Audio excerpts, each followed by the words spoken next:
This is Radio Now 95.3 FM. Come for the news, stay for informed conversations. Today's conversation starts off with the economy, where the outlook on Nigeria's economy has been improved from negative to stable by Fitch Ratings. The recent rating also shows that Nigeria's long-term foreign currency rating remains at B.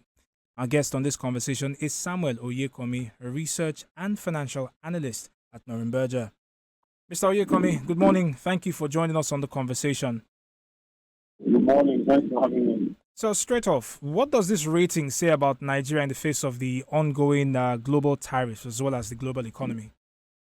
I think it's quite a welcome development, considering that we had a number of reforms by now for the new administration. Okay, so as I was saying, I said developments that we've seen across the global market in recent times have seen global bond yields surge significantly. So on the back of this new upgrade, we expect that that's going to have some positive impact on the Nigerian economy. Probably see some foreign investors now being willing to move capital towards this direction, and that could also ease some of the pressures we've seen on the exchange rate in the last 2 weeks.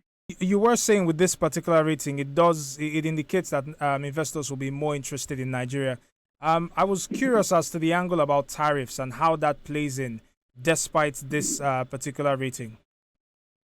Yeah, so what the tariff has done from last week was that it has had negative impact on the economy as a whole, and a reflection of that is what you see in the Eurobond market. The secondary market last week we saw Eurobonds yield surge as high as 11 to 12%. That's like highest we've seen since COVID-19.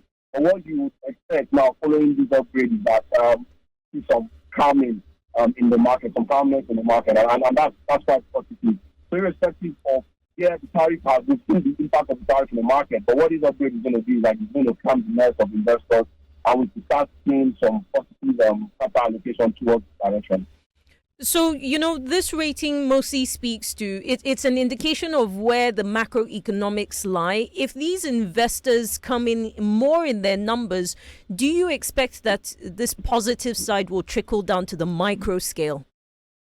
Yeah, positively, right? The micro is not isolated from what we see in the macro side of the economy. The same way the macro is also not isolated from the micro. So if we have significant inflows in terms of capital, what happens is that you have enough supply of FX, there is ease in terms of FX volatility. And if that can be solved, the component of inflation, for example, that is triggered by high FX volatility is going to reduce. And if that happens, it means prices of commodities, especially those that are exposed to FX related stuff, will reduce.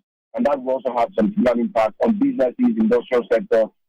You see last week that the CBN released PMI saying that economic expansion, but one of the problems we always have is the impact of FX on the supply chain for manufacturing companies. If we're able to get around this, I think we'll start seeing it on a micro level, businesses, individuals, households, and begin to benefit from business of real low inflation.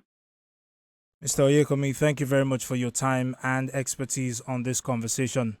Samuel Oyekomi is a researcher and financial analyst at Norimberger, joining us this morning to speak on the improvement of the Fitch ratings for Nigeria's economy, which has been moved from negative to stable. This is Radio Now 95.3 FM. Come for the news, stay for informed conversations.